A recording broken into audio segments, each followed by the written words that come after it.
किसी ने बड़े ही कमाल की बात कही है कि अगर तरक्की आसान लगी मेरी तो कभी मेरे पाँव के छाले देख लेना। जी हाँ, किसी भी एग्जाम को क्रैक करने के पीछे स्टूडेंट का जो संघर्ष होता है, जो त्याग होता है, वह किसी छाले से कम नहीं होता। एक गांव में दो भाई रहते थे जिनके पिता बहुत ही गरीब थे। वह रिक्शा चलाकर अपने घर परिवार को चलाते थे, लेकिन कुछ दिनों के बाद घर की हालत इतनी खराब हो गई थी कि अब उसे खाने तक का खर्चा जुटाना मुश्किल होता जा रहा था। तब उनके दोनों बेटों ने सोचा, क्यों ना मुझे कुछ काम कर लेना चाहिए जिससे कि पिताजी को फाइनेंशियल हेल्प हो सके और मेरी पढ़ाई भी अच्छी तरीके से चल सके। तब उनके दोनों बेटों ने किसी होटल में काम करने लगे और कुछ दिनों के बाद छोटा भाई बड़े भाई से कहता है, भैया मैं तो पढ़ाई में उतना अच्छा नहीं हूँ, लेकिन आप बहुत अच्छे हो और मैं इस बात को अच्छी तरीके से जानता हूँ कि काम के साथ पढ़ाई करना बहुत मुश्किल होता है। भैया आप सिर्फ पढ़ाई कीजिए, मैं इस होटल में काम करके आपके पढ़ाई का सारा खर्चा उठा लूँगा और जब आप सफल हो जाओगे तो सब कुछ अच्छा हो जाएगा। इतना बात सुनकर बड़े भाई के आंखों में आंसू आ गए और जोर से कहा, पागल तू छोटा भाई होकर बड़े भाई का फर्ज क्यों निभा रहा है।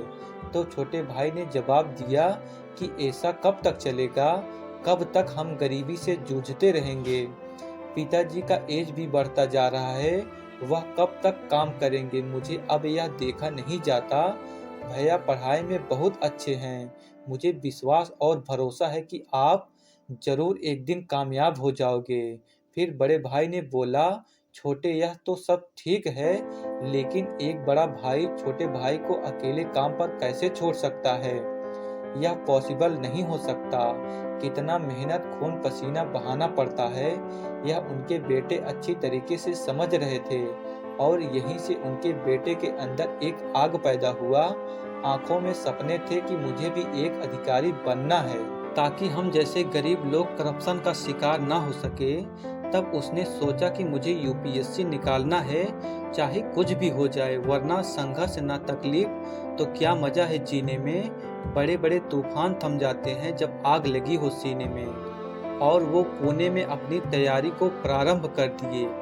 हालांकि तैयारी के दौरान बहुत तकलीफ आई, बहुत समस्याएं आई, लेकिन फिर भी इन्होंने हार नहीं माना, क्योंकि अगर यह हार मान लेते तो उनके छोटे भाई जो दिन भर होटल पर काम कर रहे थे, जो होटल पर काम करके पढ़ाई के लिए पैसे भेजते थे, तो उनका संघर्ष बर्बाद हो जाता और अपने भाई का त्याग, पिता की मेहनत और माँ की उम्मीद पर खरा उतरने के लिए अपनी पढ़ाई में इतना व्यस्त हो गए कि अब इसे रात और दिन में कोई फर्क ही महसूस नहीं होता था। समस्याएं चाहे कितनी भी आ जाएं, अगर आप सच्चे मन और लगन के साथ मेहनत करते हैं तो आपको सफल होने से दुनिया की कोई ताकत भी नहीं रोक सकती। और अपने पहले ही प्रयास में यूपीएससी को क्रैक करके इंडिया का सबसे यंगेस्ट आईएएस अधिकारी बनकर दिखा दिया। और पता है इनका नाम क्या है? आईएएस अंसार शेख अहमद। हमें गर्व है कि ऐसे भी योद्धा जिन्होंने साबित करके दिखाया, इंसान अगर हिम्मत न हारे तो कोई भी काम मुश्किल नहीं है।